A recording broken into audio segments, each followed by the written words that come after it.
So here we're looking at running stitch, which is a basic hand stitch sewing technique, and if you only know running stitch, you're a sewer and you can do lots of useful things with it, including mending clothes. So we're just going to go through how to do a running stitch today.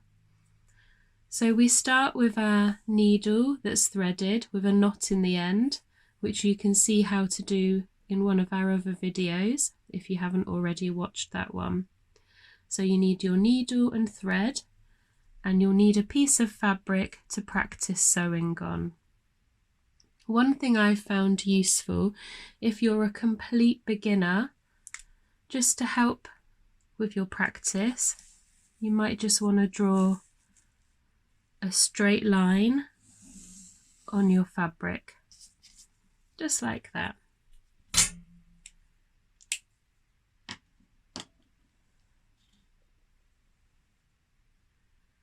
Okay, so we're going to start by pushing our needle up through the fabric, and that's going to be from the underside of the fabric, so the bottom of the fabric. So if you were using a patterned fabric, you want the pattern on the upward side, and you're going to start by stitching from the underside of the fabric. You choose where you want to start doing your running stitch, and you push the needle up through the fabric, and you pull your thread all the way through, just gently, until you can feel your knot tug on the underside of that fabric. And hopefully you can see that there, the knot is against the fabric. That's just stopping the thread from pulling all the way through, which would be a little bit annoying. So running stitch you normally do in a continuous line, and it is normally a spaced stitch, so it isn't a continuous stitch, it has breaks in between each stitch, and I'll explain what I mean. So now you've pulled your thread up through your fabric, you need to take it back down into your fabric, and you can choose how long or short you want your stitches to be. It really doesn't matter, it's up to you.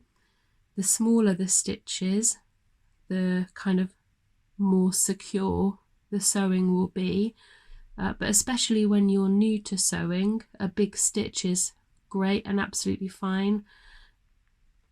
So you've come up through the fabric, and then you just push your needle back down through the fabric, and again just gently pull that thread through until it's kind of flush with your fabric, and hopefully you can see that there.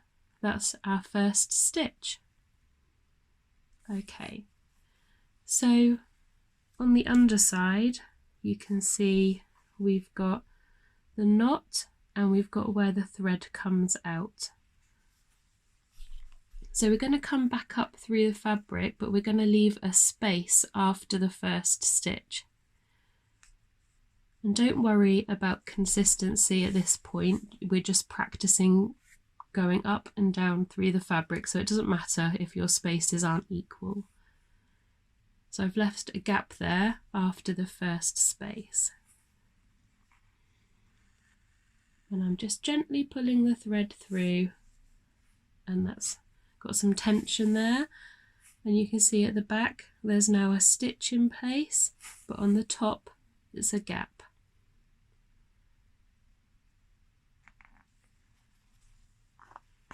And then I'm pushing that thread back down again. If your thread's really long, it can get quite tangled, so that's why we keep our thread fairly short.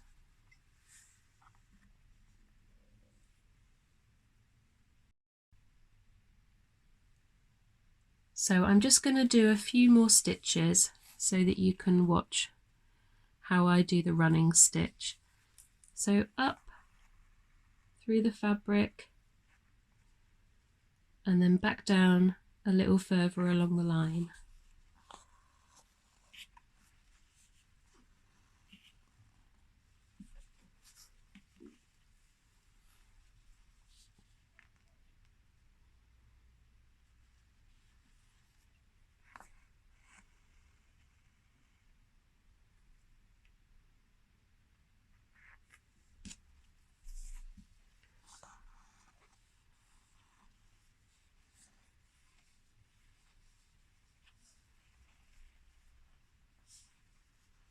So you can see your stitches there, 4 stitches on top of the fabric with gaps in between each stitch, and then at the bottom we've got 3 stitches, which is where the gap is on the top. So you're constantly going up and down through the fabric.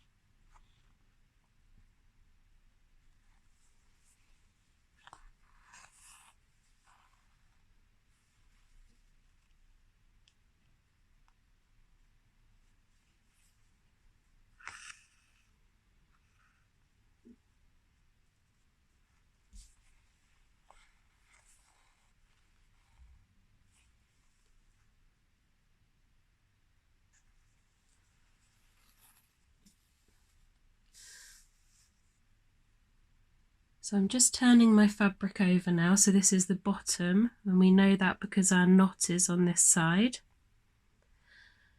And we're just going to learn what to do when we've finished doing our running stitch. So you do your running stitch for as long as you need to do it. And then to finish, you've got your thread here, and you just push your needle under the stitch that you've just done on the underside, and gently pull it through so you've got this loop, and then you push your needle up through that loop and pull it tight, and then you've got a knot. And we can do that again. So take your needle through the stitch until you've created a loop, and then you push your needle back through that loop and you pull it tight, and then you just cut your thread. So we've got the knot here, which is the start of our running stitch, and then we've got the end here where we've tied it off so that it won't come back and undo. And on top we've got our stitches here.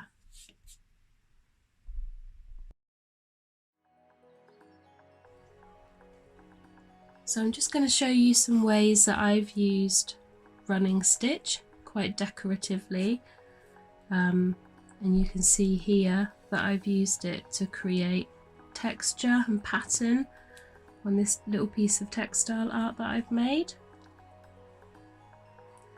And I've done the same here I've mixed paper and layered fabrics together, and then I've used lines of running stitches around the edge to kind of keep it all together and add some colour.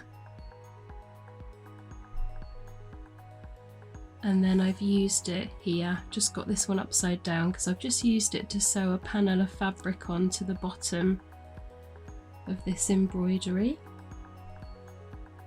And then I've also used it in a style of embroidery called sashiko, which is where you use lots of repetitive pattern and geometric shapes and straight lines, and it's quite a sharp, precise way of stitching. So once you've got some practice, you might want to try some sashiko stitching, which is Japanese embroidery, and that's all founded on the running stitch. So once you've mastered that, there's so much you can do with it.